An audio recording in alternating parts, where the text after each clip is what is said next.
freedom, baby. Hey, first of all, I got to make an announcement. Women that drive, please stop peeking over the fucking steering wheel. What are you talking about? It looks wild, bro. What do you mean peeking over? Have you ever seen somebody drive and they like peek over the steering wheel when they're trying to park? Or they like peek over the front of their hood like they're going to say, like, use a stack of books or something to sit on. Do something, because y'all look fucking nuts doing this shit out here. Yeah, it's a weird... it's a pet peeve for me. Stop peeking over the fucking steering wheel. Well, it screams like, clearly you're going to hit something soon. Clearly you should be driving a Civic and not an Expedition. Something. Get it together. We should have height limits on vehicles. If we do it for fucking fighting, it should be for cars. They're the biggest weapon there is. I was about to say, that literally is way more deadly than fucking fighting out of your weight. That's driving out of your weight class. Also, like, we live in the craziest fucking driving city in America. And I think we can all agree now that Nashville is probably the worst. You know why it's crazy? Because nobody expected it to fucking grow like this. Yeah. And then all of a sudden it's like, oh, well, we're not fucking ready. No infrastructure. Look, man. I will say this until it happens. Build a fucking highway up and over. Every other city that explodes does it. That'd be fire. Go to Texas, how they build their roads. They go, geez, we got a lot of people here. Let's build another highway over the old one. And then they do it. Not here. No, we always try to like save money and dumb shit like that. I can't. Just get jammed up on 24 for no reason. Every day.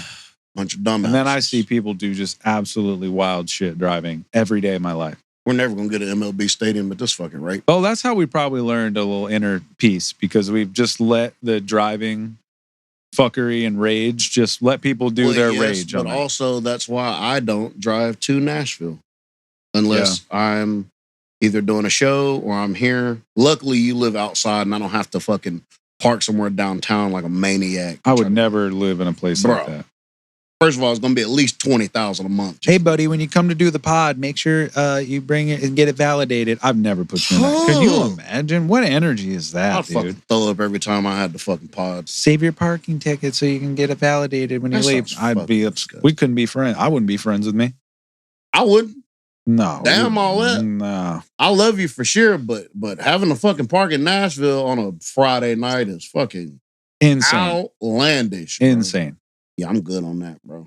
Nah. I am totally. Nah, this city has gone full bonkers. Yeah, it's pretty fucking wild. I mean, I still love it here, but man, like COVID definitely went crazy on this city, dude. Yes. It's not the same. When the first 4 years we lived here, it was bliss. It was still had all its little edge, and the traffic was not great, but it wasn't like, bro. This shit now is, my brain still goes, it's only a half hour to get there. Nah, bro. I got to leave an hour before anything. Yes, look, nothing is a half hour. I don't think. It doesn't exist anymore. No, because surprises are right around the fucking corner. No. It could be anything. It's going to happen. Wrecks fucking happen everywhere. You don't know how they end up where they end up. It's really fucking stupid. The homeless people in the middle of the road all the time now is a problem. Is it? Yeah, they just start walking across the street whenever the meth tells them it's okay. They're they're either trying to get the fuck out of here or they're trying to get they're trying to get a paycheck. But I watch them now. I see people in the distance. I go, I'm getting in the other lane in case they start walking. You start sensing their I don't want desperation. Nah. And I'm not a distracted driver, but somehow I'm like, they're going to lunge into the fucking road. And it happens all the time on Gallatin, dude. You know, I'm always scared. Like, I don't know why. I'm always scared when I'll be driving fast, like past somebody, like just walking. I'll be like, I wonder if this is the time that they decide that they're done with this, and they just jump in front of the fucking vehicle. It's not hard to think about that here. No, because I feel like that. We've also watched too many movies. Yes, absolutely. In fact, it happened twice in the movie you made me watch last night. See? Twice. There you go.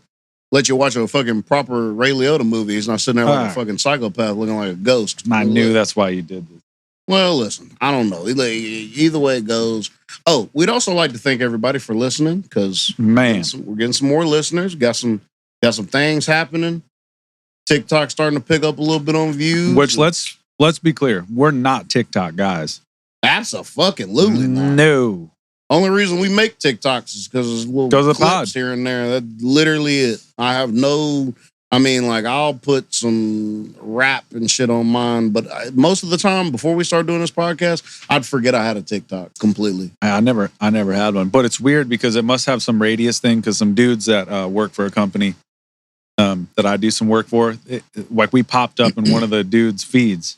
For real? And he played. It was like, I don't know, one of our clips from a couple weeks ago, and I guess they all listened to it in the office, and they're like, "We know that voice, like mine," because I talked to all of them, and then they text me like, "Dude," I'm like, "I sent you all the link to the podcast. Thanks for listening, Nobody guys." Will know. Now, Keelan came across a YouTube short of ours. Really? Because I think which is stupid because I have like a YouTube page, like a London Moon YouTube page.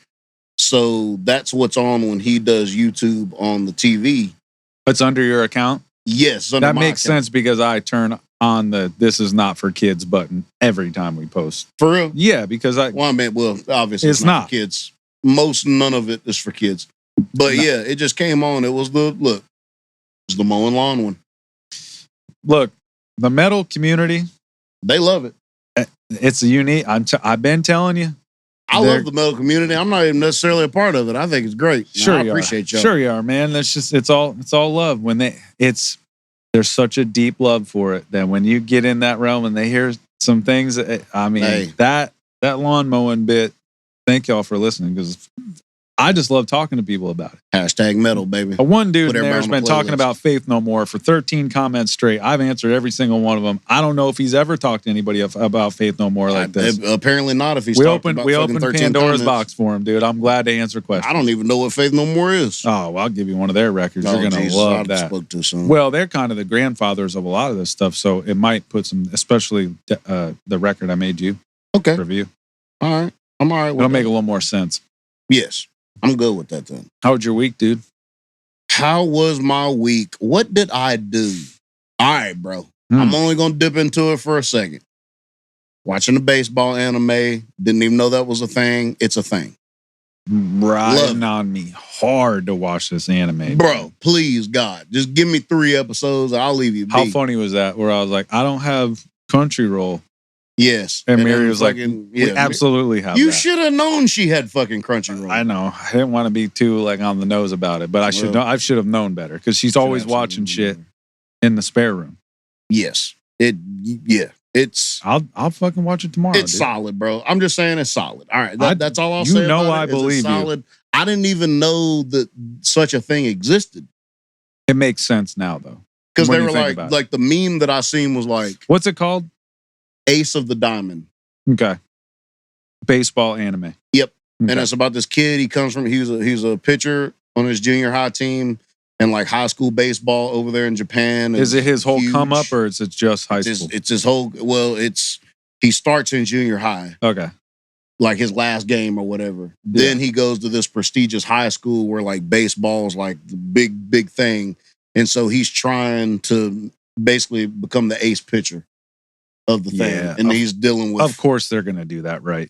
They love baseball, and obviously, like they put anime and baseball together. It's so detailed as far as like from a baseball perspective. If you're like a baseball like nerd, like a lover, you will appreciate it, bro. Which, by the way, you realize like your baseball knowledge in the last 3 months is greater than 60% of the baseball community. Already, I've done all right. I know. I know it. I think I've done okay. Yeah, you get it. I'm in it. I told you a few weeks ago, I'll dive deep into it. Oh, of course. Once I fucking love it, then I want to know every damn thing. That's the same way. Once the pieces form and I can see the puzzle outline, I'll dive all the way in, put it all together. Now all I do is send you fucking baseball shit. I love it, dude. Whether you've seen it or not, I'll send it to you. As Mary said, like when we moved here, it was like my 2 biggest things were, well, who the hell am I going to talk about baseball with, and where the hell am I going to go trout fishing? And who knew? Is that big parts of my identity? And who knew it would have been me? Not with the trout fishing, but with the. Who knows, dude? It's not over yet. That might zen you out because that's a whole other battle that your brain's going to like. Oh, because you have to understand, bro. Trout are apex predators. In order to fool that fish, they can eat anything in freshwater they want to. They eat their own young. They get bored and they're territorial. To fool that fish, That's fucking unnecessary. Because they'll sit there 100 casts, and that presentation on the 101st one is just enough to be like, I'll waste my energy and eat that. And you fooled them. It is pitching with a fly rod. That's what it is. Pitching to a damn trout. Yep. Ain't that some shit? It might be your next chapter, dude. I don't know. But you get into your 40s, you might be like, you know what, man? This water's calling me. Just want to be alone on a creek bed, out here playing chess with these salmonoids. Jesus Christ, bro. But literally, that's all I did this week was I've been watching that baseball anime, trying to catch up on the fantasy football thing, trying to get that together. You got it all together? We'll dive more. Well, kind of. We'll dive more. I gotta give you some money for that. That's fine. Yeah, we'll dive more into that once we get into the sports world or whatever. But what's been going on? How you been feeling, bro? Traveling around, making fucking Italian farmhouses out of people's regular walls.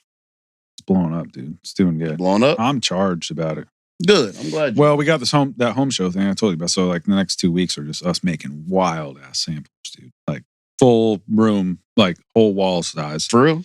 Yeah. So then we're gonna set it up so you can put like a table and hang a picture on, so you could see what it would look. We got a little trim board and everything. Oh shit! So cool. You bring the whole fucking wall in to the home? Yeah, we got like 6 different ones and then a bunch of smaller samples. So yeah, man. Like we're gonna get y'all some shit. We're gonna, you know me. Again, it's like you with the baseball. Now that I like see the path, I finally am like, oh, this is what I was supposed to be doing. The way my brain works, I don't love chemicals, and now I feel guilty about painting hundreds of miles worth of paint on this country, and I'm like, I'm in this place where I feel like, oh, I gotta like work extra hard to like reduce that. Well, it'd be like if I decided to go on a fucking AA meeting tour. Yeah, because I've been slinging poison fucking alcohol for 5 years now. Just like I have to undo all this damage I've done to these tens of thousands of gallons of alcohol, dude. Fucking making people. You're Al Capone, dude. I'm literally Al Capone, and I don't know why there's a double entendre, but it is somehow, some way. That was good. That was good, yeah. But I mean, we're locked in right now, dude. Things are lining up. And you know what? Like yesterday, I had that feeling. I was kind of proud of myself because shit was lining up. Miri's doing good. Everything's good. And that little demon crawled in and was like, something's going to happen. There you go. And I killed it immediately. You got to kill it. I was like, no, hell no. No, this is what's supposed to happen. Good things are supposed to happen. Yes. And I mean, but also it's part of acknowledging that demon. Like, hey, you know, you can fucking sit down somewhere because I'm aware things and probably things will or could happen. Well, they're always going to happen. That's what I'm saying. That's what I mean. So sit down. You helped me a lot with that, but it crept. I had this like elated feeling of like, oh, this is so dope that we're doing this. Yeah, bro. But just then that little like something's gonna. Yeah, just enjoy. Just tell him sit the fuck down. I did. Guess what? You don't have to sit there and announce the shit. We already know. Yep. Sat him down. So sit the fuck down. He's pouting in a corner somewhere. Exactly. Don't care. Leave his dumb ass over there in the corner. Figure it out. I've been over here fighting the carb demon. I've been over here fighting the carb demon, son. You feeling good though, keto? I am feeling good. I'm feeling good. Been on keto for, what will it be? Tuesday will probably be 3 weeks or a month. It's been around 2 weeks probably, right? It's been 3 weeks. Yeah, this is my second or third. Yeah, but it's been a couple weeks. Dropped roughly 15. Been eating the fuck out of steaks. Crushing steaks. Oh, bro. Crushing steaks. Son. The bovine community is scared of you right now, dude. I'm wiping cows out, son. Fuck it. Deleting cows. Bro, I might, look, that farm's in trouble behind me, I'm telling you now. Yeah, because you start seeing them out there. I'll go over and carry one on my fucking back. Not a problem. Right on my back porch. Not a problem. Absolutely not. After you watch Dexter, you'll know how to bleed it out and store it and everything. Go. Jesus Christ, bro. It's true though, dude. Hey, it is what it is. But yeah, I've been enjoying it, bro. I've not been like super hungry. First week stuff, you got past that. Yeah. I mean, really, the whole key is to just eat the things like that make you full. That, like, you know, you can substitute that for like a side. That's one thing I've had to deal with. Was like had to come to terms with is You don't have to have a fucking side for everything. Right. Just eat fucking meat. And, well, you were a portions guy always. You ate big, and then it's nap time. Because I was never a snacker. I ate fucking portions. Me either. I'm huge portions. 2 big ass plates or something. You were always like that. Yeah. And so was I. Keto changed the way I like actually eat now because I'm not obviously on it long term. But yeah. I was a not eat all day. I'm talking breakfast, maybe eat lunch. And then when I got home, and I'd always eat late, and I would go nuts and then pass out. You know what I mean? That's the worst thing you can do. Yes, definitely. Eat late and then just... That's one thing I haven't been doing. And your body's like, thanks, man. Thanks, man. Now I got to deal with all this shit while you're asleep. 1,500 calories, and now I got to process this and also get you into REM sleep. Your body's just stressed the fuck, and then you wake up tired. Like, I don't know, I feel tired all the time. Because you fucking ate a whole... That shit worked in your 20s, bro. As you get older, your body's like, look. And a pint of ice cream and what the fuck to sleep on. Fine. Woke up 4 hours later, ready for the day. I've been staying away from the heavy breads, the sugars. All of it.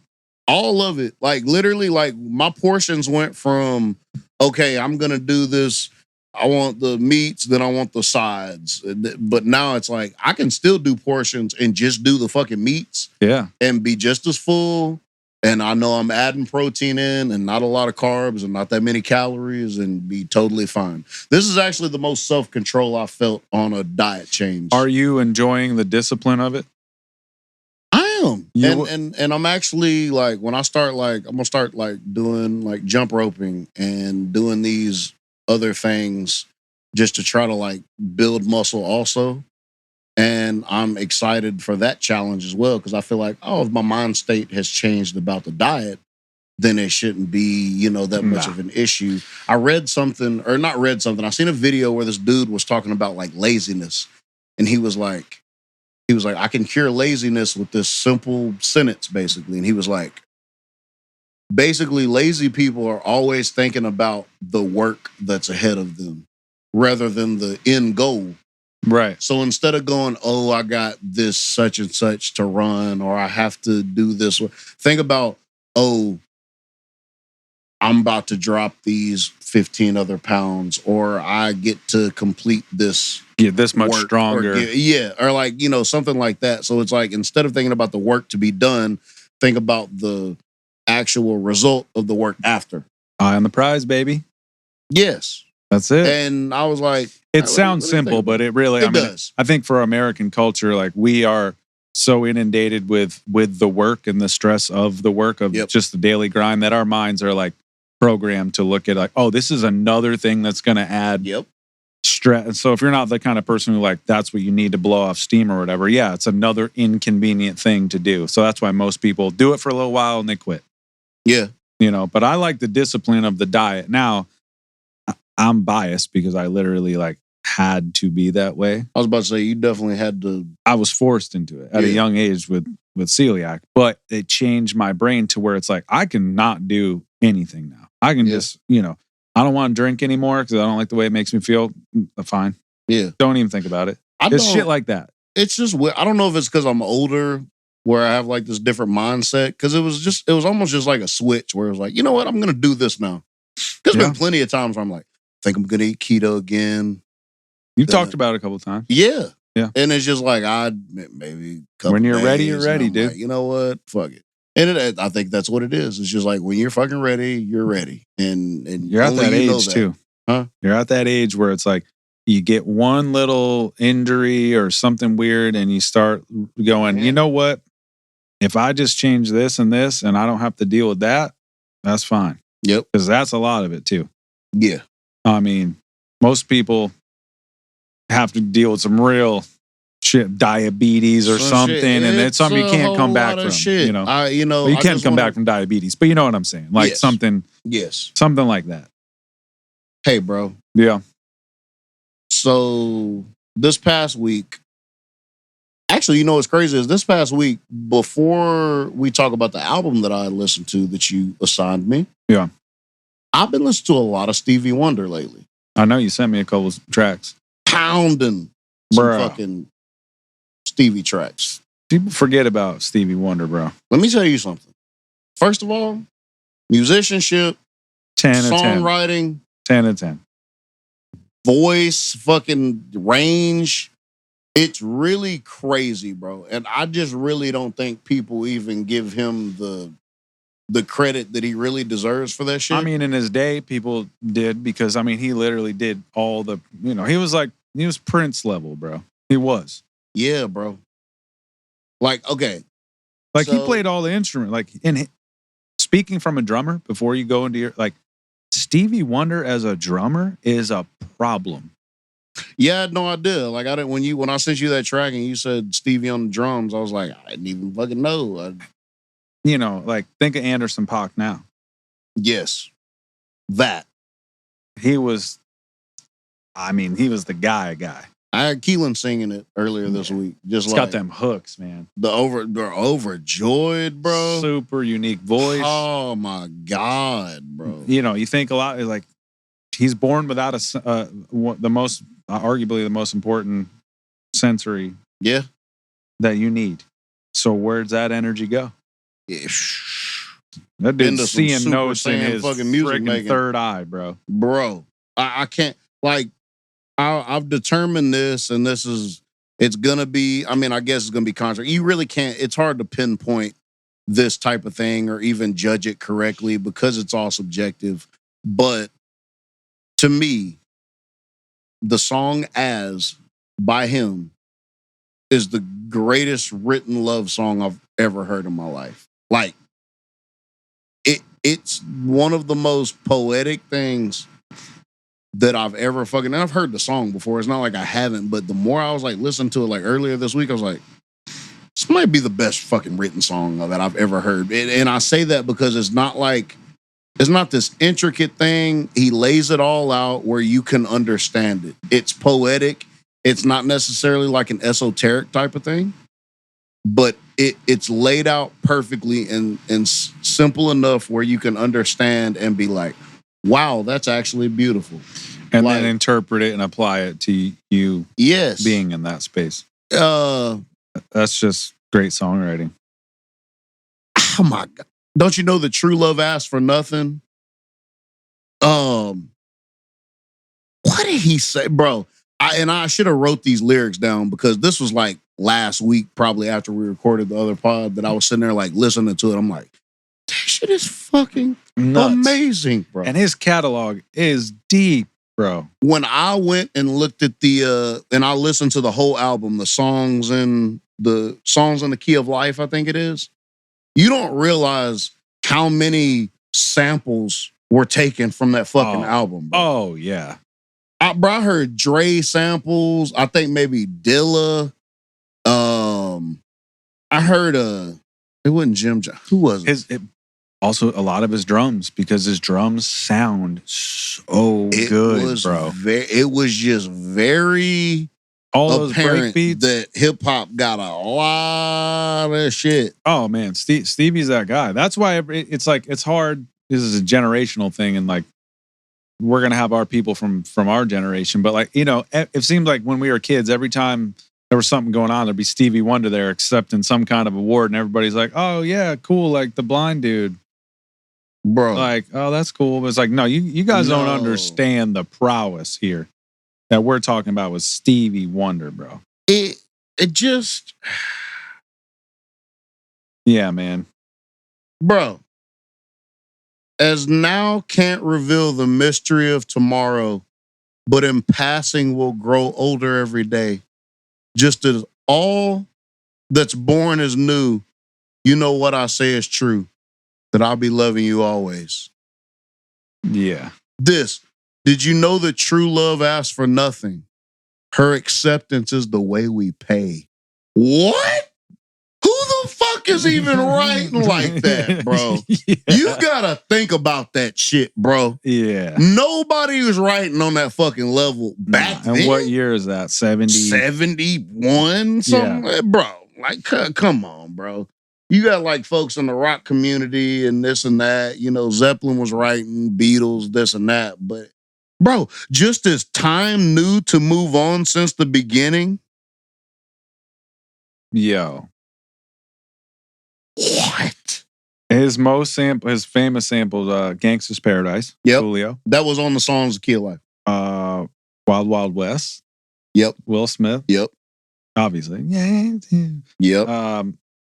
Living It Up, Ja Rule. I don't know that song. So Many Tears by Pac. Ja Rule again. Footprints by Tribe. I didn't know that. Wow. Sweet Life, Frank Ocean. Bro. Come on, man. Of course, Frank Ocean samples. Of course, fucking Frank did, bro. Yeah, man. He's definitely one of the goats for sure. And underappreciated. I've been wanting to talk to you about that because, I wanted to save it just so other people could hear what the hell I was saying. It's so funny because when I listen to his songs, especially like deep cuts, my brain goes right to the drums because he's so unconventional, bro. That I'm just like, what the hell is he doing? Why did he do that there? And it's perfect. And I'm like, he's got a different brain. It's pure wizardry, dude. It really is, bro. Yeah. This is like with I can't say it's without influence because obviously everybody's influenced by something, even if it's a small fraction. But it's just like, this shit came out of nowhere. He's that guy. And also his songwriting is like, it leaves a lot to be interpreted, which brings us to our next segment of that album that I gave you. Deftones. Yep. White Pony. White Pony. Listen to it probably on my 5th listen now. Not because I wanted to study it more. Obviously, we naturally study shit regardless. But because I enjoyed it so much. So you start the album out. Yeah, which by the way, the streaming I told you this. It pisses me off because they put Back to School first, and that's not the way I bought that album. That's so fucking stupid. 2000. Why would they do that? But it comes in like like you think it's going to be very abrasive with Fifi Sierra. Yes, and it's not, dude.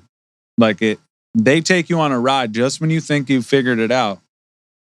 Much like the damn movie that you made me watch. They're very parallel.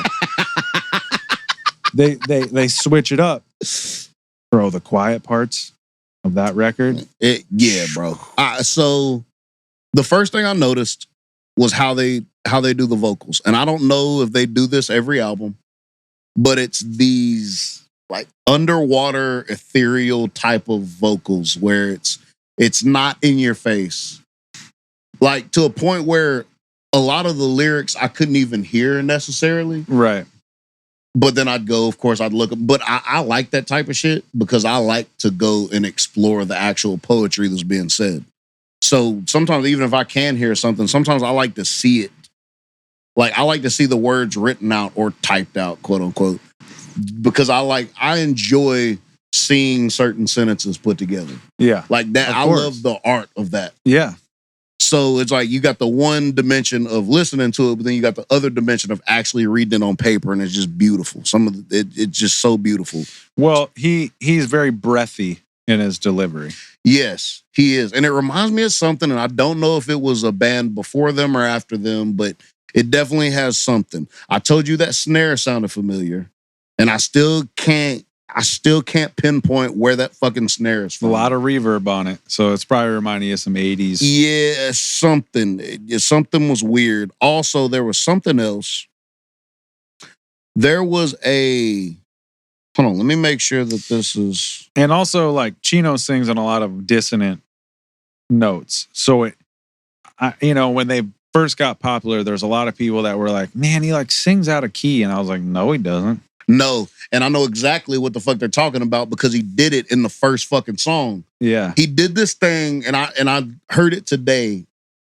It was in the first song. And I can't even remember the fucking note now that he did. But it was a note that did not belong, but it was in key. Yeah. But it was just like a dissonant chord. It's like you fucking went that direction with it. It's an instrument. And it sounded great. Of course. It sounded fucking excellent. But I just remember putting people's dicks in the dirt over that. They'd be like, I don't like Deftones. He sings out of key and he's just trying to be weird. I was like, first of all, he's not singing out of key. Second of all, that dude's a wizard. He's doing shit that you haven't heard. That's why you don't like it, because you don't like change. They dipped into so many different emotions with this fucking album.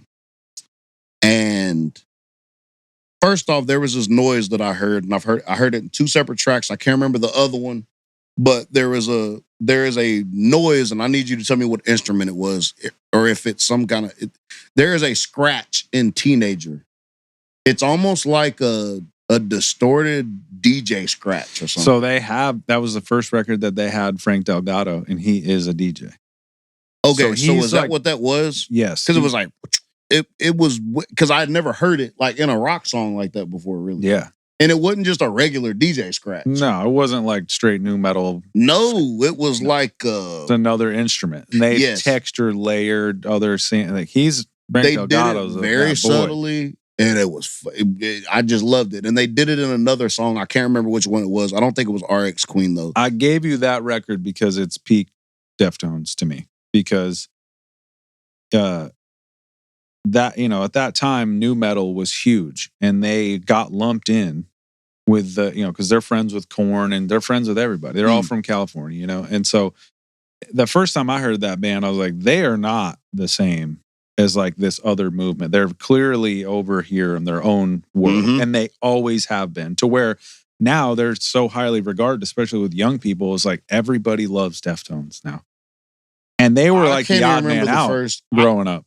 Yeah, I can't remember the first like song that I heard from them, really.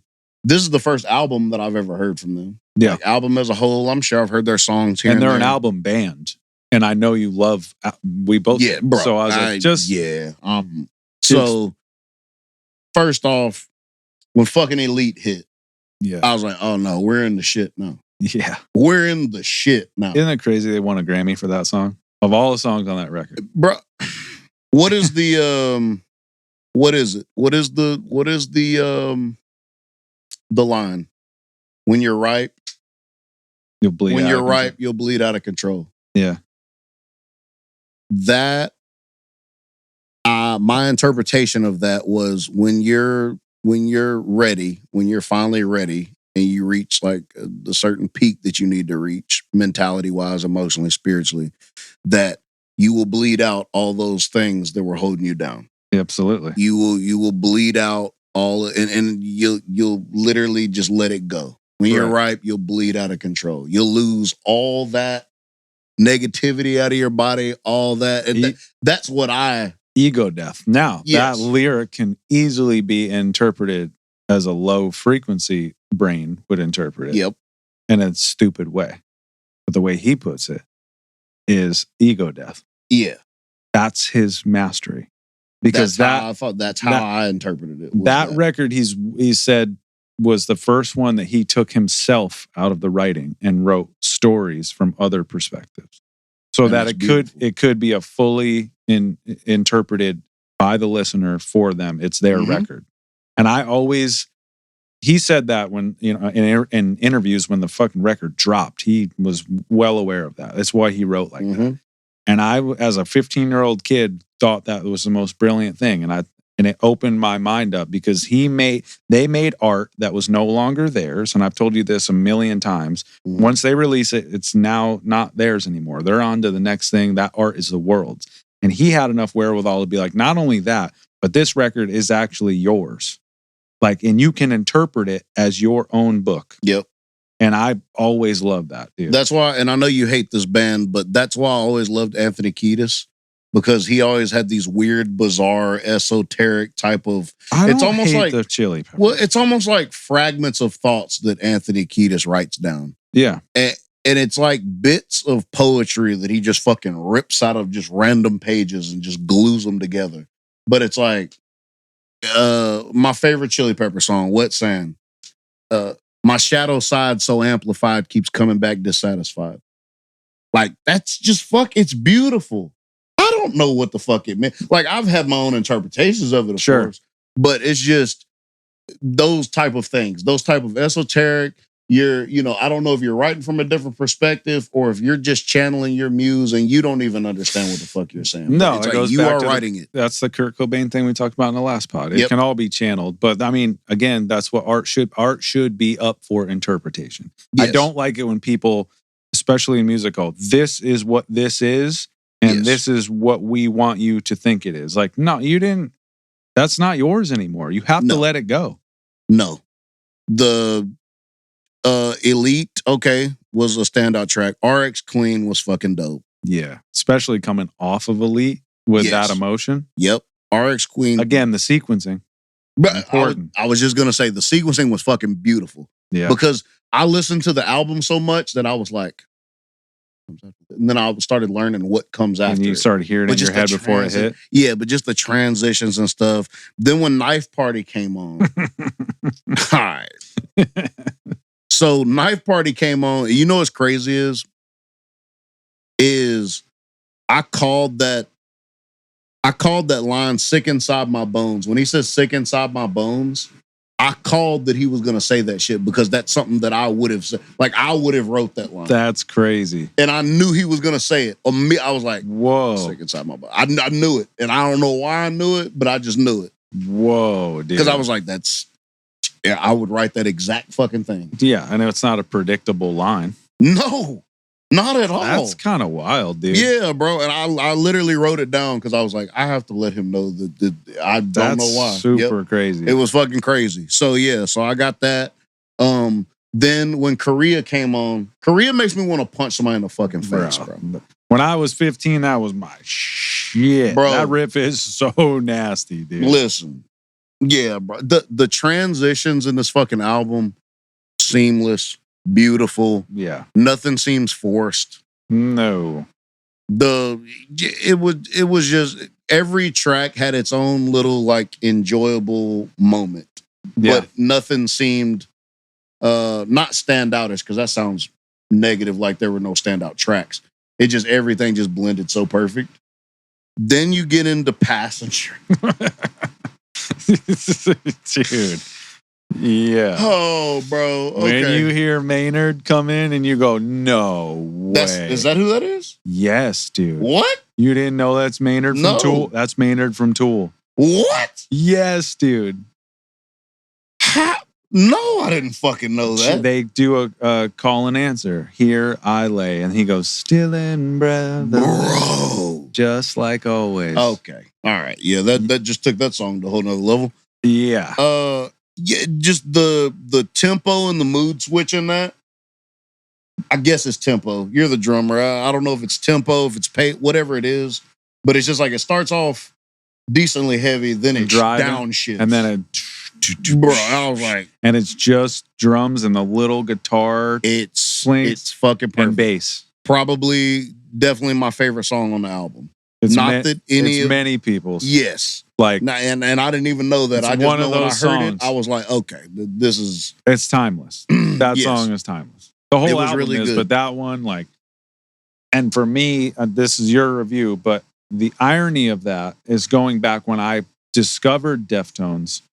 This was probably 1998, 7 or 8. Mm-hmm. For Christmas, I had bought my cousin Tool, Enema, and he bought me Deftones Around the Fur, which is the record before White Pony. I was looking at that today. I haven't listened to it. Or actually, I'm mistaken. I bought him Deftones. He bought me Tool. And we both listened to those records for about 3 days. And I said, hey, man, I don't really like this Tool record. And he goes, I don't really like this Deftones record. And we traded them back to each other. What? And he ends up being one of the biggest Tool fans I've ever known. And I love Deftones. Isn't it weird that we bought the opposite album for each other? That's fucking crazy. And I got Around the Fur in 1997 when it came out. And yeah, dude. So to have Maynard from Tool singing on a Deftones track on the next record, I was like, oh, shit. That's fucking wild. Never would have known that, which I don't have the ear to have really picked up on that. Usually Tool to me, it's actually really crazy because Tool almost has their vocals mixed kind of weird like that too. Yeah. Almost. You probably hear the bass to let you know it's hear Tool. The Tool bass. Yeah. Every time I hear, I'm like, okay, that's fucking Tool's bass. And he's like the least known member of Tool, and it's like, dude, that's fucking wild. He is literally the sound. Made the sound. I was about to say that is the sound of Tool. Yeah, man. But yeah, so we go from Passenger, and this is my favorite. This is my favorite transition, and I'll explain here in a second. But you go into Changes. Yeah. Tell me where I've heard Changes from. I mean, it was a pretty big song back in the day, but it's probably been in a movie. Because you know what it made me think of? Actually, as soon as the album started, I was like, this sounds like the shit that Neo fell asleep to at his computer in the first Matrix. It's exactly, I was like, it's that type of frequency, it's that type of sound. I mean, dude, that song was in a lot of films. I've heard it somewhere. Please let me know what fucking movie that's on, because I've heard that song before. I'm sure it is, man. I'll look it up. Yes. So I will say this before I go on with just the rest of the review, and interrupt me as soon as you figure that out. The pairing of Passenger and Changes. Yeah. The pairing of those two, it's my favorite pair because to me, and this is also my interpretation, Passenger, actually they showed two sides of the same coin of an abusive relationship to me. Passenger and Changes. Yeah. Passenger to me was the abusee, the victim, and it was like, hey, I'm literally, you're in control of me. I'm your passenger. Literally, what was the lyric? Well, I don't care what happens tonight, or anything can happen, and something. It had something to do with basically just throwing your fucking laurels to the wayside, to the wind. Basically. And then change is the other. Yeah, I watched you change. Tore your wings, the whole that shit. And I should have been smarter and wrote these damn lyrics down, because that was something I really thought about deep today. And I kept on listening to Passenger and Changes back and forth, back and forth. When he said, and we didn't discuss it because I was about to text you, but when he said, I look at the cross. And then I look away. And then I look away. And I give you the gun. Blow me away. Boom. Correct. That's the shit I'm talking. Like, I feel like they have such a symbiotic relationship. Oh yeah. Those two songs, I don't feel like were put together randomly. No. I feel like there's something with those two songs. And we're also speaking of the time when, when your band had a little success, you would go to a studio and you'd live there for 2, 3, 4 months, and you would write and record the record in that frequency, that place and time. Yeah. So for that record, they've talked about it. They were like, we went to the studio with Terry Date and we didn't have a single riff, and 4 months later we had the record. So for 4 months straight, all they had to do was work on that. And that's what you get. You get high quality art because nobody's stressed. Nobody's at their home studio. They're in a foreign place as a family. Yep. And they're creating. Those days are gone, bro. That's why we don't get this level of, unless it's somebody that has so much money or a genius like Devin Townsend who owns his own studio and has years. You know what I'm saying? Like, those days are gone, bro. You imagine having 4 months where every day of your life you're just like, yeah, I like that little piece right there. Let's come back to that 2 months later and make that a song. Yeah, bro. That's freedom. It's just such an intention. I probably say that a lot, but I mean, it's really important with fucking art. Intention is really, it's everything. But it is everything. And just to feel and to experience the relationship between those two songs. And of course, I get fucking dark-headed sometimes where I'll be like, this is me, and then I'll be trying to find like the fucking the black side of shit, like as far as just that dark fucking whatever. Yeah. And I'm like, literally, I feel like the Passenger was basically speaking almost from a naive, fresh mind that didn't know anything, got into it with, got in a relationship with this person. She's just, anything can happen tonight. I don't care, it's that whole thing, roll the windows down. Or is it their dark passenger? Is it a conversation with you and your dark side? No, that is definitely fucking possible. Because that's how I interpreted it. And then maybe Changes as your dark side talking to you. I watched you change.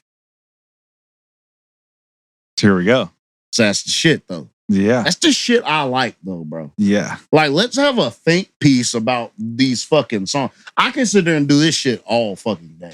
So maybe that record, even though he wrote it like I took myself out of it, maybe he just disassociated and addressed all of his personalities. Yep. Individually. Oh, shit. Each song. So he actually couldn't have wrote it more about himself, but left it up for an interpretation to the individual to also do the same thing. Bro. It could have been a double entendre. It could. The entire thing is the Matrix. Yeah. Yeah. This is what I'm saying. Yes. But that's why I like diving deep into this shit, because people usually only hear shit from the surface and they chalk it up as one thing, they define a song as one thing, and then they never dig deeper into it. Yeah. Of the other dimensions of it. I agree. And it is weird because Deftones, it's like they've had these periods throughout their career through time where they were the trendy band to like. Mm-hmm. We were like, I'm a Deftones fan, so like I'm kind of deep.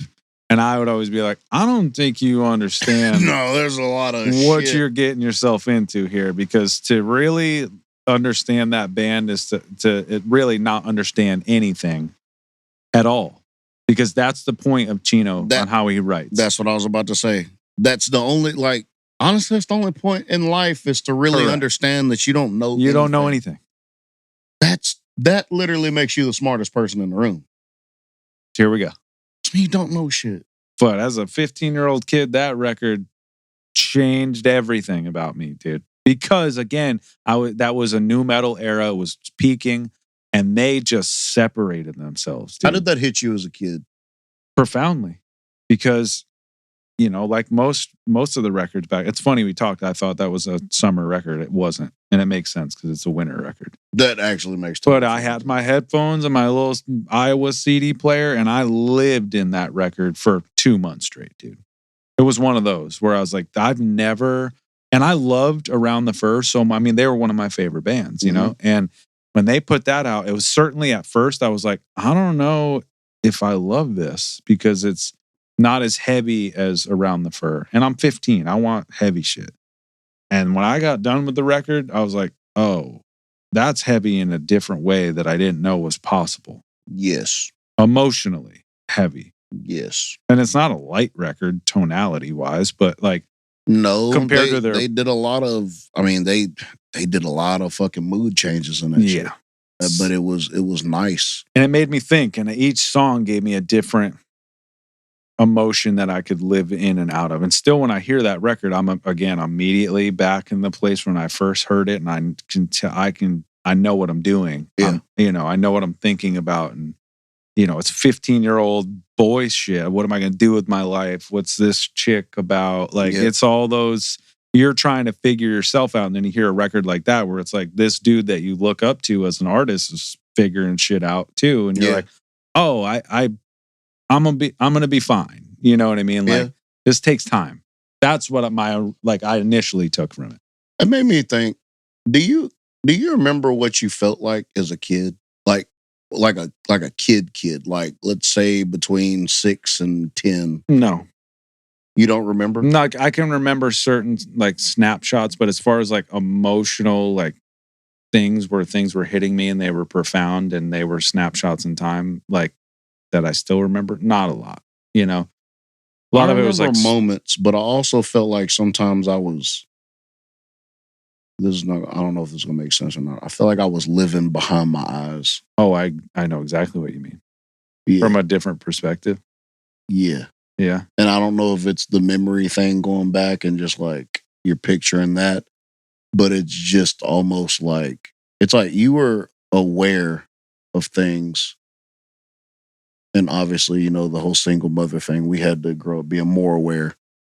But it's just weird to know that kids are just on autopilot and then they hit this switch where they're aware now. And it's like, oh, I'm alive. Yeah. Like it's a weird type of thing. They come into consciousness, like really, really into consciousness. You're in a slingshot and then you're like, I remember when it hit me, it scared me because I was like, oh, wait, like this is me. You ever had that feeling where you're walking around during a regular day and you're like, this is me right now. Like, this is me. Like, this is right now. You know, like, you're in this shit. Like, you don't know. What is this? Yep. And I, to go back to me as a kid, I always had that feeling, and from the youngest that I can remember, of me kind of looking at the world being like, what is all this? Like, what, why are we here? What is, I was always questioning very young. And then around 11 or 12, reality like hit me to where it like scared me. I was like, oh shit, like I'm going to die someday. And like, what the fuck, you know, like what the hell is this cycle? And it kind of, I had a summer where like I'd gotten heat stroke. I was in South Carolina, and it kind of made me feel out of body from getting heat stroke. And then that feeling didn't leave me for like 3 or 4 months. I remember going back to school in New York and just feeling detached, and I couldn't shake myself out of it. Like I couldn't get out of it. And I don't know that I've gotten out of it totally to this day. You may not have. I was just about to say, I think we hit different like rungs in a ladder of awareness where it's like a certain age. And I don't even think I think it has to do with your environment. I think it has to do with genetics. I think it has to do with a lot like stress, all of it. Yeah, like where it's like, okay, age 9, boom, you're at the next level of awareness. Then 11, boom, you're at that. Yeah. And it's just like, I don't know if it ever stops. Like, do you reach another level when you get in your 50s, in your 60s? Like, what is that? Or are you starting to look behind you now? Like I told you, my mama used to say, just more, you're looking behind. The older you get, you're looking more behind you than in front of you, because there's more that's happened in the past that's going to happen. Right.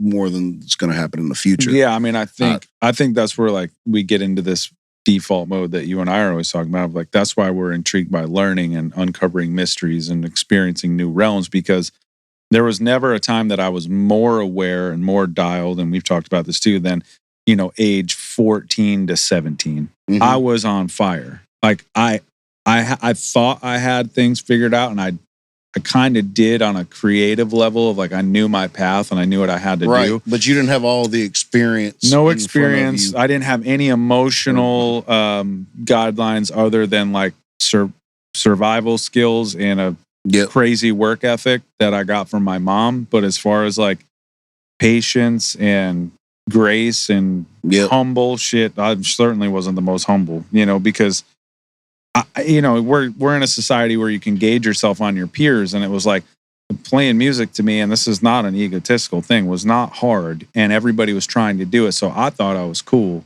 Yep.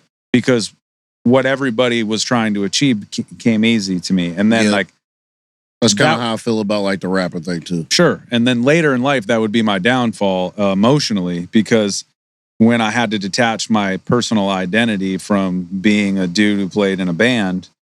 That was a rocky road emotionally, to be like, I am a human.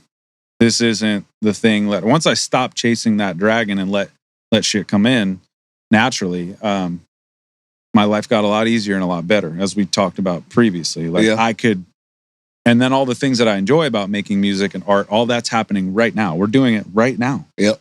You know, and not just us talking and having a podcast, but making records that we want to make on our time that feels natural. I feel like art helps you understand certain things. Like for us, certainly. Yeah. Because maybe we don't have that thing where we can't, you know, I see some people just be able to emotionally deal with shit and not have to have that. And I'm like, damn, that's a superpower. Yeah. I have to go into the freaking vaults and pull something out, you know, musically that hits me away. You know, we're both similar in that way, but I knew that record would hit you like that because it did. It's interpretive. You have to, whatever you make it is what it is. And that's the beauty of it. So I'm glad you enjoyed it, dude. I did. And also kudos to Deftones for being old men now and being bigger than they've ever been. And their new record is going to come out soon. It's going to be nasty. Their new record. Oh yeah, it's 6 days from now. The first 2 singles. I haven't even heard. I was gonna listen. Don't even listen to them. I was about to say I want to hear them in the whole album thing form, bro. Because it's not. They've always done that with singles, and I go, I don't. Give me the record. Yep. I want to hear the fucking album for him. Dude, I'm glad. Care. Now that parlays into Identity that you made me watch. Boom. Because very similar tones as far as interpretation. Yep. Now, first of all, we were in the studio late last night and it was 10 o'clock and I looked at Jules and I said, oh shit, I have to watch a movie right now for homework. And I never put stuff off. And I was like, I didn't mean to. Well, I did tell you to watch it like later on in the week. Because you could have knocked it out like probably Monday, Tuesday, yeah, whatever. But I would, Yeah, no, I wanted to be fresh. I like to prepare. So I was like, that gave me some anxiety. And then I'm thinking to myself, I know, I first of all, I look it up, I Google it, I read the quick premise, I go, I'm in for some shit. Hey, bro. So by the time I shower, eat something quick, I'm in bed 10:30. Mary's watching freaking Pioneer shows, Hooked. And I go, hey, I know you're really into this show because she's got that shit-eating grin. She's happy, dude. She's in her happy place. Dogs pass out across the bed. I go, we have to watch Identity right now. It's 10:30 at night. So if we get it, it's about 2 hours, right? Yeah. Fire it up. The first 5 minutes, I was like, okay. Like, I love the tone of it, the way that it's shot. Yeah. First of all, the storm, the rain. It's hard to know. The storm is fun. Yes. And again, like I said before, I don't want to give too many spoilers. It's definitely like it starts off as like your typical. It's a fucking 20-year-old movie. Yeah, 2003. Look, just like the Snatch thing. Look, if motherfuckers ain't seen it by now. It had a feel back then. That's what I was saying. Like that tone is there. Bro, once people start dying, then your brain starts going, okay, who's doing it? It gets into the classic Clue, Colonel Mustard in the library with the candlestick. Clue, bro. You start getting into this and your brain's trying to figure it out. And Mary's saying, I think it's this person, that.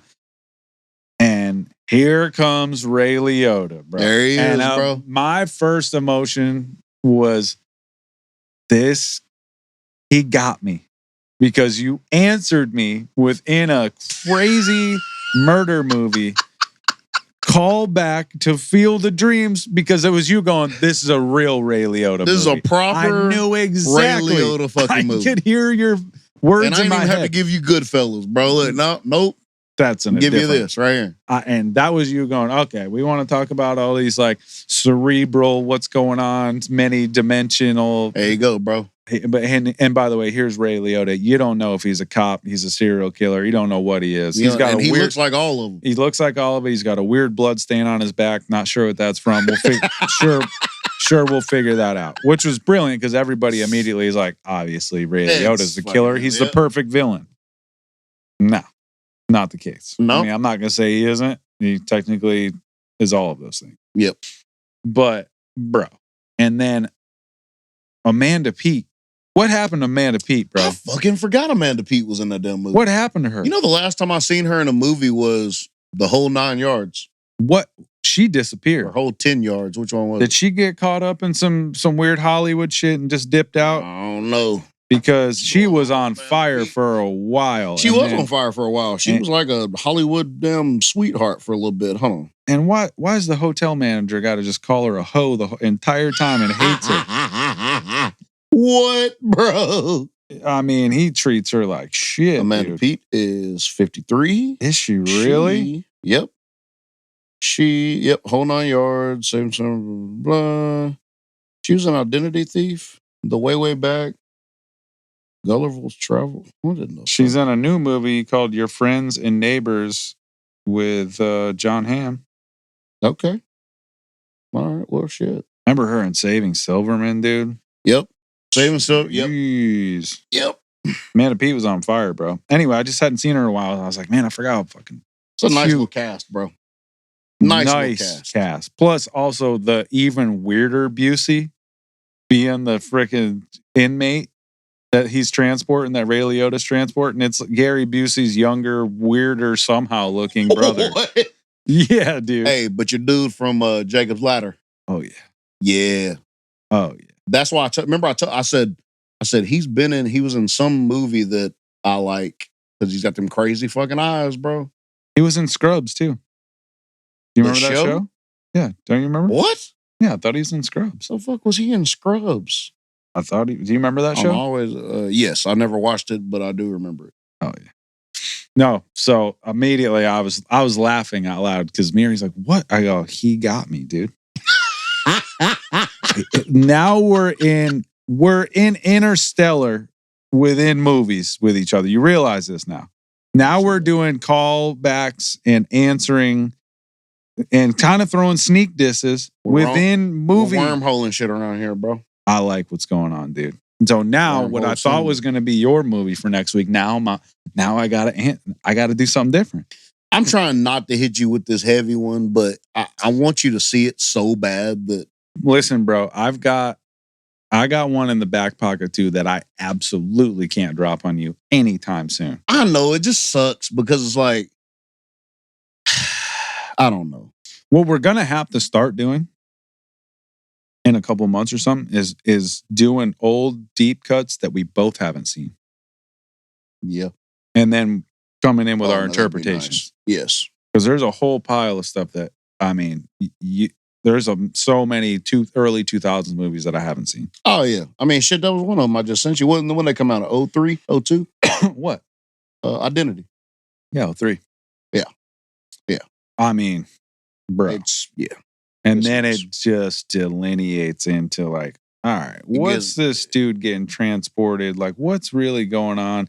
Then you probably don't remember because it's been so long, but where your brain flips, where he really pulls the rug out is the convict who he breaks free of the bathroom, right? Yeah. Because Ray Liotta's got him in there. So he breaks free. Somebody else gets killed. So they're all automatically like, it's obviously the convict killing everybody. Yes. So you see him running in the rain and he sees in the distance like this barn town. Yeah. So then it cuts away to a scene and he gets to it and he looks out the window to like look back at, see how far away he is from the hotel. And he's just in another window of a hotel room looking back at the hotel. Boom. And that is when your brain goes, oh, we're in some shit now. Shit's getting wild, bro. And that's when I was like, oh, I'm all the way in and what's going to happen here because I don't know anything anymore. Bro, that shit, like literally, bro, when I tell you, like, it's been probably 20 years since I've seen that movie. And I literally recommended it to you because I still remember the feeling that I had when I seen it. It was one of those movies, we've talked about this on the pod before, like, I think I just woke up in the middle of the night and just watched it. I think it was like on TV or something or whatever. That's a wild one to have on TV. Bro. That's a nice little late night movie, though. Oh, nice little late night. That's one that'll freak you out a little at 1, 2 in the morning, fresh out of sleep. Yes, bro. Yeah. All right. So the ending, obviously, I'm not going to give anything away. I think you should. I can't. I mean, I want to do the Snatch thing where it's like if you haven't seen Snatch, but again, you hadn't seen Snatch. That's true. Of all the movie people, so that's true. Here's the thing: people are listening to this podcast now. They're going and watching and listening to the shit that we're suggesting, as they should. I've had a lot of people hitting me up. I'm sure you have, like Karen Aldrich, family friend forever. She hit me up today. I started listening to Sherlock. I love it. Our job done, dude. Hey, bro.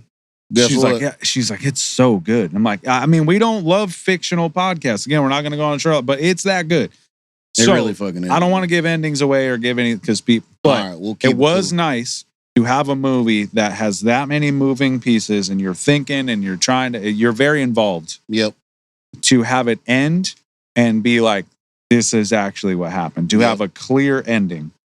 Which also is still kind of ambiguous because we're dealing with like insane levels of mental illness that you're literally living in as the viewer. It's a very fucking unique movie. And the whole inner child thing, bro. Yep. Talk about a dark passenger, bro. There it is. That's a fucking dark passenger. I mean, Chino Moreno might have watched, well, no, it came out after White Pony, but I'm sure he's a fan of Identity, dude. Has to be. I'm sure. That motherfucker might be one of those characters in that movie. He might be, dude. Absolutely, bro. Great movie. It was also wild to be like, we have to start Identity at 10:30 at night. Now. I got to work in the morning. Basically, working a third shift. But you know me well enough, bro. You know, like, I fall asleep easy. I was up. I watched the whole thing. I'm glad you did. Yeah, I was wondering because, like, you hadn't said anything, which is fine. Sometimes we don't say anything. Like, hell, when I watched Jacob's Ladder, you're like, you watching Jacob's Ladder? No, I was like, all right, fucking seen it. All right, watched it. I ain't give nothing away. I didn't say nothing. I was just like, all right. Had some Jacob's Ladder moments. Had a little something. Now, yes. That being said, James Mangold directed that movie. What else has he directed? All of the Wolverine movies.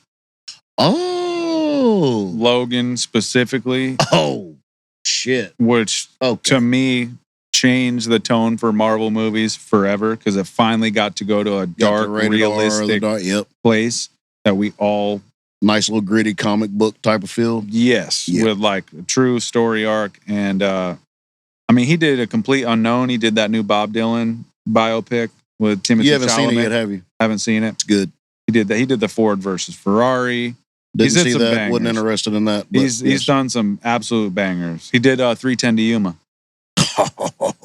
Yeah, dude. That's my fucking movie. Walk the Line. What? Yeah, bro. I used to watch Walk the Line all the fucking time. He's done some absolute slammers. Damn. So I was like, I didn't look up until after I was done who directed it. Normally I'm like, who the fuck directed it? But I was like, I know this style from somewhere. Shit's nice. And it was from the early Wolverine shit. Because I loved how those were shot. And then Logan is there's a lot of parallels and identity in Logan. Just like just the film texture and like the close up but side angle of the characters. I love how directors have their own like footprints. I mean, going back to like the Guy Ritchie thing and the whole, well, like Jerry Bruckheimer and fucking and he kind of has some Kubrick-esque styles to it because the girl's in the bathroom and her boyfriend's like trying to get in. She thinks he's trying to attack her, but really he's getting attacked. So he's trying to have her let him into the bathroom. But the whole scene is shot. You're looking at that one old cheap latch that we all had as kids that goes just into the wood, the slide latch. And you're just seeing that just boop, boop, boop, boop, boop, boop, boop, boop. And you're just hearing his muted voice. That's the whole scene. That's how that's shot. That type of, I don't know, that attention to details why I like really love film. I know. And just respect it. And I just, honestly, this has got me actually like reviewing these movies and stuff. It's just got me like going and just watching random movies now. Yeah. Because I'm like, I'm trying to do. That's why like fucking Coherence came out of nowhere. Again, like that's great art and doesn't take a lot of money to do it. It's just like a really great record that somebody made in their bedroom that you're like, how the hell does this happen? Yeah, all it takes is a unique idea and some vision. And execution. Yes. Some passion. Yeah. Because clearly whoever directed Coherence, which I guess I never looked up, a lot of passion about that story. Yeah. And it's a brilliant story. Shit's fucking wild. Bro. Anyway, so great movie, great album. We've done it again. We did it again, this bro. This is going to get crazier. It is going to get crazy. It's going to get crazy. I got your album already set up for next week. I'll send it to you on like fucking Monday or something. It ain't no big deal. I might throw Dark City at you, dude. I knew the way you was looking at that fucking DVD that you really wanted to do. First of all, you should know by now, if I own the DVD, it's for a reason. Jesus. If you look at my movie collection, it's not super dense anymore. I got rid of a lot of stuff, but the shit that I keep is there for a reason. I mean, underneath that was True Romance. Then that's great company. So that's a great fucking company. And on top of it was Sin City. So that's even better. It's a sandwich between the two. Sin City. And honestly, now that I think about it, it's kind of a combination of both of those movies. So you're gonna like it. Well, shit. It's not a Rodriguez style thing, but you're gonna dude. It was way ahead of it. It might be a 93er, dude. Hey, bro, you're making me upset that you don't want to watch Kill Bill. I know, dude. I knew you were gonna bring this up, bro. Please, I'll do it. Of course I'm going to do it. I'm begging you. And I bet I'll enjoy it. I wasn't upset upset about Kill Bill. I guess I'm just upset that that's your favorite Tarantino movie. And I don't know why. Because you have to think about it. It's literally the best of my two favorite genres. It's true. Martial arts. It's got the spaghetti western feel to it. It's got the whole it is the perfect. It is a perfect fucking film, bro. Like it is a perfect film. 1 and 2, perfect. All right. Story, characters, writing, action, camera shots, fucking bro. It's just pacing, unforgettable moments. Now it's one of these things where I've seen probably 3/4 of both of those movies in segments. I've never sat down and just. That makes me even happier, actually. Right, because I'm old enough and I guess wise enough to know that I'm never gonna say never, because the chances are I'm gonna sit down and watch Kill Bill 1 and 2 back to back and go, damn, how did I not do that before? Hey, bro. I'm not shunning it. I was just, you know me, I got to stir a little shit where it's like, I obviously have my favorite Tarantino movies and it's not Kill Bill. Honestly, but maybe it will be. Honestly, it's as close to probably like a comic book / graphic novel put right into film as you can almost possibly fucking get. Like it's that, it has that much, the textures and the different, like Tarantino he lost his fucking mind making that movie. I remember the textures of it more than anything. Bro, and you know what you said like Uma Thurman like irks you or whatever. I don't know if it's Uma Thurman or his obsession with Uma Thurman. It's probably that, but this is the thing about it. I thought about it after you said that. I was like, Uma Thurman. Then I was like, I've literally only seen 2 Uma Thurman movies, and it was Pulp Fiction and Kill Bill. I don't think I've ever seen her in anything else. You have. It's just her in those roles. No, but I know who she is, but I don't. Of course. I promise you, bro, I don't think I've ever seen her in anything else. Not that she doesn't have other movies. I'm sure she does, but I didn't fucking watch them. You've seen them. It's just, here's the thing. He puts her on such a pedestal because he's literally obsessed with her. Yes. That she is so powerful in those movies, and rightfully so. She's a great actress. Bro, you'll gain a new respect now that you have all your knowledge. You are now your age. You have your mindset. I'm in it. I've talked myself into it. It's just, I just got a little butthurt because it's like, I know, should bro. be, but I'm such an Inglourious Bastards fan that nothing. I totally understand. Can't, and Reservoir Dogs, my shit. I love both of those movies. It's not about, but like, to me, when you mix fucking martial arts with ultra violence and with bro, he took so many elements from so many different movies to create that movie. I can't even explain it. Bro, he's pulling Sergio Leone and Raymond Chow. You got Sonny Chiba and Gordon Liu in the fucking movie, bro. Like it's really wild. Bro. Yeah. And I mean, I know obviously whoever is probably listening to this, if they've seen Kill Bill, they're like, Jesus, why are you talking about this movie like it just came out? It's like, it's not just that, bro. That is a timeless fucking film, bro. Oh, it was supposed to be one movie and the studio made him split it in 2 because it was going to be like 4 hours and something. I mean, I think all his movies are timeless movies, dude. Yeah. That's what I'm saying. It's just really fucking amazing. But I mean, Tarantino's just as famous as all the actors that we talked about. Yes. And I'm not more. Honestly, I care so much about that movie, I'm not even going to assign it as homework, bro. Just whenever you want to watch it, just do it. Okay. But as soon as possible. I just picked out your next 2 movies, by the way. I'll have you watch that movie on an album week for you. No. Why? I can't. I'm going to sit because I won't sit and watch both of them. You don't have, no, well, I'm just saying, you don't have to sit there and watch, but I do want you to watch them both very close together. So then you'll kind of still be on that same, what you call it. No, I have to do both at the same time. Watch at the same time? Like back to back. You're gonna do them back to back? I have to. I mean, why wouldn't I? I don't know. Not gonna, like, I know. Well, the reason why I said that is because I know you listen to albums like at work or while you're out. Yeah. And then, you know, I have to sit down. I have to like, the movies for me are a little more fun because I have to. It's with intention. I have to sit down and yes. Yeah. So I enjoy that more because I can listen to music. I mean, I have a job where I can. You can absorb albums. You could throw. That's the only reason why the St. Paul and the Broken Bones. I listened to the album after and reviewed that too because I have the time. Yep. Like, but I'm not watching fucking movies at work. No.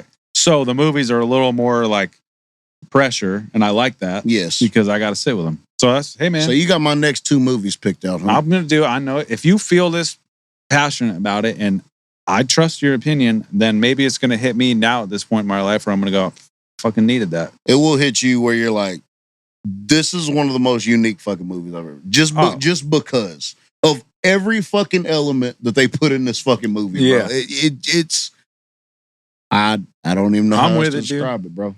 I'll do it. I'll do it this week. I appreciate it. I might do it. You know, I'm going on a little vacation, so. Oh yeah, you gonna do it while you're up there? Maybe I'll watch it on the plane. Maybe. Doubt it, dude. That'd be a watch. Actually, God, watching Kill Bill on a fucking plane? Nobody will fuck with me. Absolutely not. Don't think you got a fucking samurai sword in your overhead. Might. Who fuck knows? Hey, guess what I was thinking about the other day? Hold on. Tell me this right here. What's the stupidest animal name that you like? As far as an animal you've had, what's the stupidest animal name? Lauren makes fun of me all the time. What do you mean, the animal that I've owned? Yes, or like your mom's owned, or any, like what is there like a ridiculous animal name? Because Lauren used to make fun of me and my mom all the time because of these wild fucking pet names. We've kind of touched on Raider, which I didn't think was dumb, and that's not in the conversation because Raider. I mean, that's no. That's the wildest name we have is Shitty Kitty. And that's right, bro. She's currently my mom's cat, and it's funny because my mom was just not a cat person, never was, always a dog person. And then, you know, she moves out of the country, and she's like, I need a couple cats. We already talked about it. But we named her Shitty Kitty just because, dude, when we were driving her home, she was 8 weeks old. She curled one off in the fucking box that was legendary. Jeez and this cat Christ. Is, it's the size of a fucking water bottle. And it crushed a huge curler. Oh my God! God! And that was it. I called her Shitty Kitty, and that's been her name ever since. That's it. She's never had a name. Shitty Kitty. All right. So look. So I'm gonna go to the gauntlet real quick. We've had a lot of animals when I was growing up. Whole fucking lot of them. Why is there so much turnover? Birds, fucking cats, dogs, fucking cows and ducks. It's been a lot. When you watch Ace Ventura as a kid, you were like, this is me. This is me. Absolutely. It was absolutely me. Yeah. All right. We'll start off easy. Had a dog named Cupcake. Okay. What kind of dog? Small dog? Who the fuck knows what kind of dog? Was it a small dog? We just found her. Probably. Yeah. About medium. Probably fucking. Yeah. Smaller.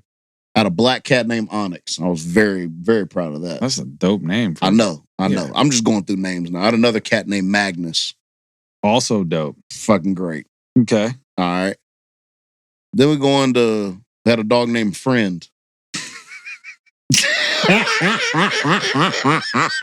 Why do you still say that, though? That's where it comes from. Hey, friend. Hey, friend. Listen. That's where that fucking comes from, then. It's all clicking now.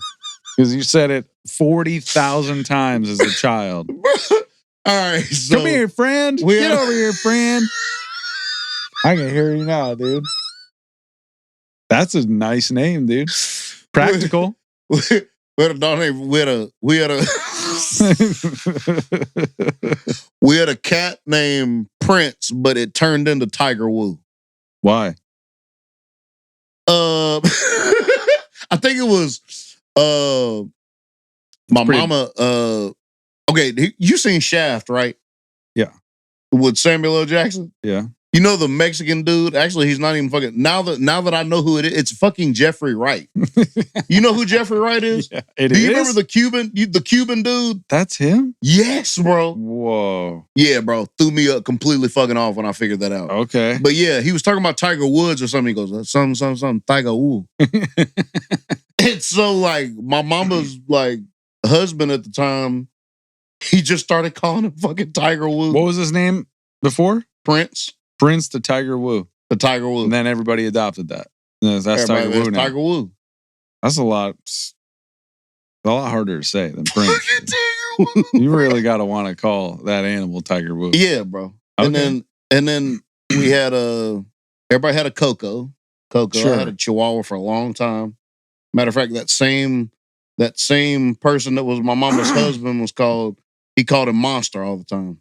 Chihuahuas live forever because they're mean as hell, dude. Bro, ridiculous. They do live forever, though. Yes, I know. It's fucking wild. Gravity doesn't get them. They're little. No. Had a ferret. Okay. His name was Fat Rat. Hell yeah. Bro, I used to put him. Are ferrets dope as hell to have, though? Bro, they really fucking are. Or they just get into everything? Not really. Yeah. He just kind of like, he would hop across the floor. He go, Did you leash him up and walk him around? Nah. He just fucking just let him do his thing. Did he kill shit? I had a little kennel thing for him, like, because he lived with me for a little bit when I moved out of my apartment for the first time. And that was my heavy smoking days. So I'd blow smoke in the fucking kennel thing. And he'd be upside down, bro. Cooked, son. I'd shotgun him from a fucking blunt, bro. It was amazing. That's why you just high with a ferret? Oh, bro. Good times. It was really good. Did he like times, being high? Bro. He didn't complain. He didn't fucking say nothing to me about it. Shit, he was having a good time. They'd call the authorities on you now over some Absolutely. shit like that, Jesus, if we ever put this on TikTok, I'll probably have the police at my door in no time. Oh, yeah. But guess what? Fuck it, okay? He's passed away now, I'm sure. He died lung cancer, probably. Well, probably not. Well, I don't know. He died having a good time if he did. Think about his little kidneys processing the fucking that motherfucker would. Nah, bro. His brain cells were absolutely scrambled. Dude, my cousin, when he lived with his roommate, they had a little Chihuahua, but mini pincher, so they looked like a mini Dobie. Yeah. And that little fucker ate 2 grams of hash. And was never the same, bro. Oh, he left Earth. He shook and stared for 3 days straight. Dude, I remember going over and seeing that dog shaking and just staring. And I was like, this is not good. Oh, that motherfucker was in another room. I was like, I can't see this. And from then on, I don't think he kind of got himself back together, but he never stopped shaking. He straight up got dog Parkinson's. He hit that damn reality. He hit that damn reality trying to figure out what he is and why he's here inside this body. In a dog brain. Bro. Yeah, he couldn't unsee that, dude. Hitting 10-year-old child awareness and a fucking... He weighed 4 pounds and he ate 2 grams of hash. Oh, yeah, no, he was done, bro. And I was like, dogs shouldn't be in this environment. You know me, I'm like, this is crazy for an animal. You guys are fucking irresponsible. This is bullshit. I mean, he was roasted. He was going through the mini version of the stoned ape theory, fucking going at it. Oh, yeah. He was having a time. If he had his balls and had babies, dude, they would have been evolved creatures. Oh, yeah, he would have had some damn space pirates or something. What other names you got? 50 Cent. Now, 50 Cent. What was it? It was a cat. A cat. Now, 50 Cent, he was black and white cat, right? And he had like a little black hair and it looked like he had a goatee. Okay. Now, 50 Cent. Was he banged up a little bit when you got him? No, actually, he was good. He was cool. I'd lay in bed with him and he would wait until you moved your eyes. And if you batted your eyes, you'd feel his paw just up on top. He wouldn't put his claws out. He just put his paw over your eyelash. Why? Over both of them. He wanted your eyes closed? I don't fucking know what he wanted. Cats are... they're murderous, bro. They're not murderous, that was bro. some... He was just... He was just, just fucking with me or why fucking test with the us waters like that if there's some bad intentions, bro? I don't think just it was bad cover intentions. in your eyes? If it was bad intentions, he'd have put his claws out, but he didn't. He just put you'd feel his little kitten pads just on your eyeball. That's how you get that good eye infection right there, bud. It was sweet. That's where my brain goes. I'm like, that's pink eye immediately. Jesus Christ. Well, anyway, he was fine. 50. 50 Cent. Okay. We called him 50 Cent. Of course. Yeah. We're 50. I don't think we ever called him Cent, but 50. so then we had Spice One. Why? 8 Ball. Okay. Matter of fact, we had Boss. What's going on with these? Well, how many animals you got? Oh, these are just animals throughout my childhood and teenage years. Neighborhood and adulthood. Neighborhood animals showing up on your doorstep. They're yours now? Yep.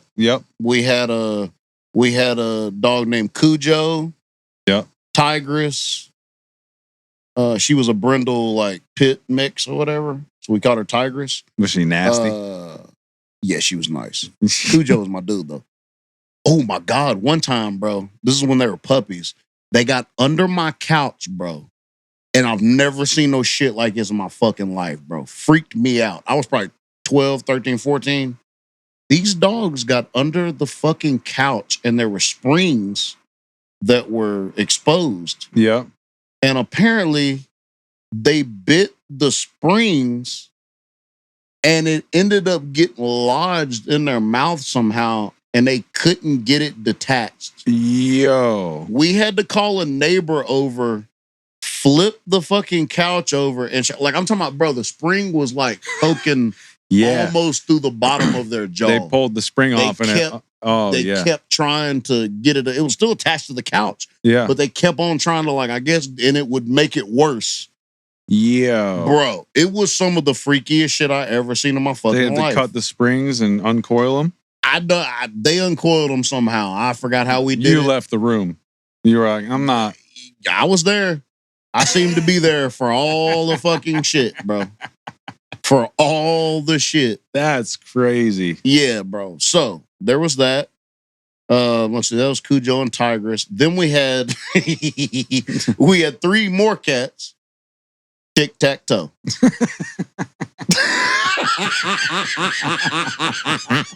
Hell yeah, dude. Did they look similar? No, they all look good. Different. That's good. We had a picture of them actually in an Easter basket. My mama put them all in an Easter basket and took a picture, bro. Yes, dude. I accidentally fell back. I tripped over Toe, which is ironic. Yep. I tripped over Toe, landed on her, almost killed her, but I didn't. She was bleeding out her nose. But I didn't kill her. No. I didn't kill her. She was good. You fell on her with all your weight? I fell, yeah, bro. I was probably 13, 14. So I was getting in that man way. Yeah. Boy. She would bleed. Lost a life, but she had 8 more. She did have 8 more, and it was totally fine. I mean, I think that's about it. I told you about Riri, which we won't say what that was short for. What do you mean, dude? She have a Frankenstein head? No, that was the one that crushed the squirrel skulls.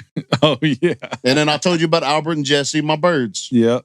Also, why? The names. I still have never, I actually meant to do research on that and try to figure out who the fuck Albert and Jesse were, but I never did. I don't even know. I don't know where the fuck I came I'll have to ask my mom why she named Nicholas. I still don't know that. But we had Stevie, obviously. Stevie next. Stevie, bro. Absolutely. And we had Jackson.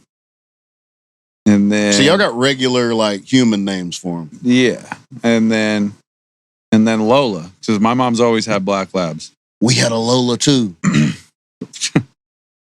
We also had a Lola's a nice little name for a female dog. My mom struggled with that for a little bit. I don't know why. And then she's like Lola, and I was like, that name sucks, dude. And then it was nice because she's a sweetie, dude. And then Maya, I wanted to name Maya Sasha. What? I know. Because, dude, she's a bad girl. Sasha's a bad girl name. That sounds like a fucking Russian escort. Yeah. And she's a Russian blue pit bull. That makes sense. So I was like, actually, that makes and she's a bad girl, dude, but Miri wasn't having that. A bad girl. She was like, I'm not calling this dog Sasha, dude. Like, she's a bad girl, though, dude. Bro. She has a pistol in her garter. That's my dog. Absolutely. If she were... She's a fucking secret agent. Oh, yeah. She's definitely like Natasha Romanoff. Miri also is, though. I mean, we had a joke in the family forever. Like, she definitely could be a spy, bro. Yes. Absolutely. I don't know what the fuck she's spying on at this point. But at this point, you never know, though. What's it called? Where the captor gets comfortable with the... Stockholm Syndrome? Yes. She might. She got Stockholm Syndrome now. Yeah. For damn sure. Yeah, that's true. Now she's just talking to herself, talking to the dog. Fucking I walk in on full-fledged conversations I'm not part of. It's her and the dog talking to each other. That's why when you're around Maya, that's why you're like, why'd she look at you like that? Because that dog gets talked to like a human every day. All the fucking time. Nonstop. Since we got her. She's always trying to understand every word. What the fuck is going on? Oh, yeah, dude. She knows what the fuck is going on. It's going to be tough when I have to get another, because like it's going to be rare to get the connection that I have with that dog. Yeah, it's going to be hard. That's how I felt about Nigel. Now I hate my other two. So well, I almost said that to you today. I was like, that's why you think your dogs are annoying, because they're not like, my mom calls them like your soul dogs. Like my mom has like two of her dogs. Not that they're all like her babies, but she's got two that she's like, bro. Me and that dog were never live up to. And my mom went like, about year 2 with Maya. She was like, I hate to break this to you, but that's your soul dog. It's gonna be real tough. The next ones are gonna be assholes or dumbasses. Right. Maybe I need a big block-headed dummy the next time around. Just to fuck all that. Just a jovial. I need a cerebral animal, bro. No, you don't need no damn troublemakers. But she's also, I mean, she causes trouble though, because she's so smart. Yeah, but she's chill. Yeah, with us. She's chill, bro. Yeah. I mean, but the thing about it is she stays in the house. She's got her fence back here. She's polite. Good to go, bro. Yeah. She's having a good time now. You start fucking getting her out in public, shit might go. Yeah. Shit might go a little wrong. She creates her own universe out there for sure. Oh yeah. And it all revolves around her. Yes. When she shows up to the party, everybody knows she's there. Yes, very quickly. Oh shit. Oh, bro, I just thought 2 more names.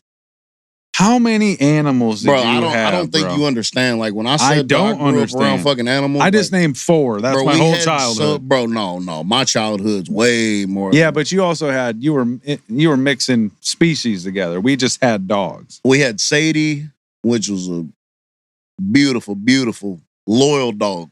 Yeah. Definitely the family dog. Sadie. I had a black dog named Vader. Also sick. Yes, we had a dog named Mary Jane. How are you still coming up with names for dogs? Now, my mama had a cat named 24. What? Because she had 24 toes. Oh, shit. So they called her 24. She had an extra, whatever the math is. She called her 24. Now, I don't know if I was born yet when this cat came about. Not 24, but this one I'm about to reveal. My favorite fucking animal name of all time. I don't know, Friend's pretty nice. Listen, my mama had this cat. She used to ride in the car with my mama, and she'd lay up in the dash. Yeah. Fucking chill.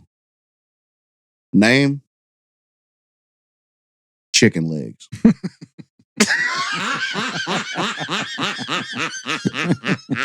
People will be like, I love your cat. That's just old Chicken Legs. She's a good girl. What?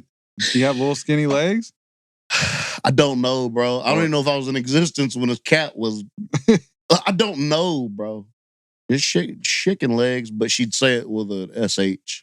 That's how absolutely fucking out of her mind she was. Why the hell do you have so many animals, bro? Bro, first of all, think about this. My mama lived in the country. So like she was the take every fucking stray, yeah, every this, every that, bro. Everything. Yeah.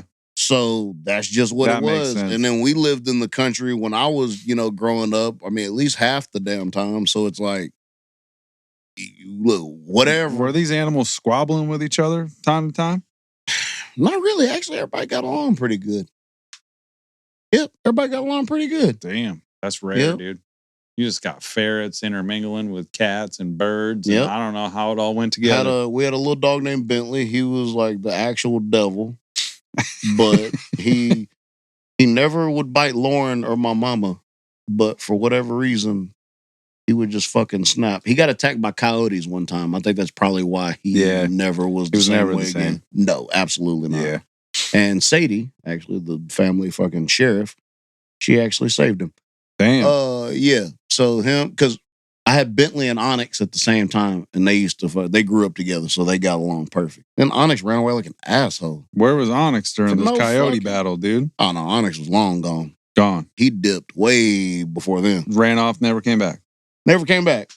We moved to a house. You know, cats, bro. They don't give a fuck, bro. They're just like, you know what? I'm out of here.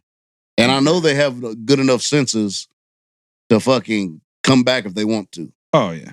I think they have better sense of smell than it's better sense of smell than dogs or something. Because like dogs are fucking super crazy. But like cats, no, I think it's hearing for cats. Yeah, it makes sense. I mean, but also like their vision is crazy, dude. Oh, bro, cats fucking ultra predators. That's why I fuck with them so much. They're murder machines. I mean, cats are responsible for billions of deaths a year. That's fucking great. Billions. There's no more prolific murderer that's ever lived in the history of the earth than the domesticated house cat. Yeah, they have more. Period. They have more prey variations than I think any animal on earth or something. They kill more than any war could ever imagine. That's fucking fire, bro. And see, you gotta respect the cat, bro. So that's why the Egyptians. I guess we just got these murderers living in our house. Like, yeah, bro. I mean, they probably think the same thing about fucking humans, bro. Look what we do. No, they look down on humans like you. As dummies. They fucking just should. Feed me and get the hell out of my way. Because we're not near as smart as they are. Nor do we, see things that they see. Are you ready for next week our football pod kickoff, dude? Yes, football pod kickoff. This is what technically. How many more weeks do we have till the fucking season starts? 2. Is that it? A little over 2 weeks. You know who y'all play weeks. first? 3 weeks. Patriots, week 1. Please get them the fuck out of here. Shouldn't be a problem. And we got the Cowboys week 1. Easy work, dude. Dak. If y'all lose the Cowboys week 1, no, that would be a thing that would happen though. We would lose to the Cowboys week 1 and run the table. And then fucking win the Super Bowl. I'm gonna tell you right now, if week 1 you guys lose to the Cowboys, shit is gonna be not cool here at this household for a whole week. You ain't got to tell me. I mean, I'm gonna be, boy. Never mind. I ain't got to worry about it because now it's funny because your mom was a Cowboys fan. Yes. And my mom is a Broncos fan. Oh, wow. So sworn enemies. I mean, same with you. What kind of shit is it? That's what I'm saying. Like, what happened there? I don't know. It's a fucking 90s thing, bro. They just love John Elway and fucking Troy Aikman, I guess. I think that's what it is. I guess, bro. My mom loved John Elway. Johnny's got a ring. That's what she'd say. Bro, and that back-to-back Super Bowl run of the Broncos, and in my neighborhood, all the old heads they'd be drinking beer and having these big Super Bowl parties. My mom's rolling up talking mad shit. Oh, I bet, bro. And those Broncos teams were a problem. Those old school Broncos colors are so fucking fire. And man, when they won that first Super Bowl, you couldn't tell her shit for 2 months. Bro, I already fucking know. Look, now you have to deal with it. Now you have to deal with it from Miri. It never ends. Have I seen a championship in my lifetime? Of course not. No. But guess what? That's what makes you you. It's built character. Yeah. And it's worked out. Resolve, patience. Yes. Loyalty. Hope. Yeah. I mean, I told her, it's like, I mean, you don't got to worry about me. I've been rocking with a losing football team for 30 years. It's all I care about in the sports world. I told you, I love the Celtics. I love the Red Sox. Dude, the Raiders are different. And maybe it's because I haven't seen them win. It has to be. You're starving for it. I just love football that much. But at the same time, like, hey, man, I'm a loyal dude. Clearly, I've been rocking with a team that has seen the playoffs 3 times. That's rough, bro. In my fandom. That's rough, bro. Even Lions fans turned it around. That's what was really fucked up about it. Yeah, but I mean, yeah, they've won some playoff games at least. Again, Yeah, though, I mean, imagine shit. being a Cowboys fan and going through that run that the Cowboys did in the early 90s and mid 90s. Motherfuckers just delusional now. So it's like, that's why I don't feel bad, because they're delusional. Oh, of course. But like, think about people our age that became fans because of that run and then just thought that it was always going to be like that. And here we are. Not quite. That's not quite. My boy that runs the Raiders podcast, Q. He always says there's serious teams, not serious teams, and for entertainment purposes only. And the Cowboys are for entertainment purposes only. They might be the only team that is that. I think the Jets are kind of like that too, though, because they're always doing that dumb splashing with Aaron Rodgers and this free agent, and then they just implode into just darkness. Oh, shit. Seriously, dude. All right, so we'll be mixing in then. We're going to be mixing in football, baseball, probably starting off. We'll probably end up dipping into some basketball comes in end of October. Basketball. So we'll have our fucking hands full. We'll be going. We're going to keep it to 45 minutes. It's going to be tough. I mean, we're at an hour and 40 on this pod right now. That's true. Well, now that we've added the reviews and stuff, it's... Yeah.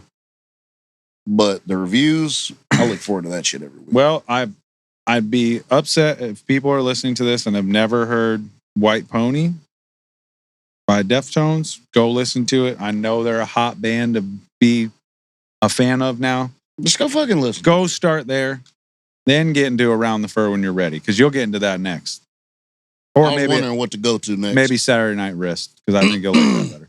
And then Identity. Absolute banger. Go watch Identity. A little I'm going to give Identity probably... I'll give it like a 7.8. I like it. 7.8. Maybe I'll just go straight 8. Oh, yeah. You go fucking by 0.1s. I forgot. Yeah, I got to. It's honestly, it's the smartest thing to do, but it's like nobody's going to fucking remember. You're not going to remember that you gave Identity a 7.8. Yeah, well, this is forever. I just said it. Well, now that it's there. That's what I mean. That's why we're doing it. 7.8. Did I start doing the point thing too?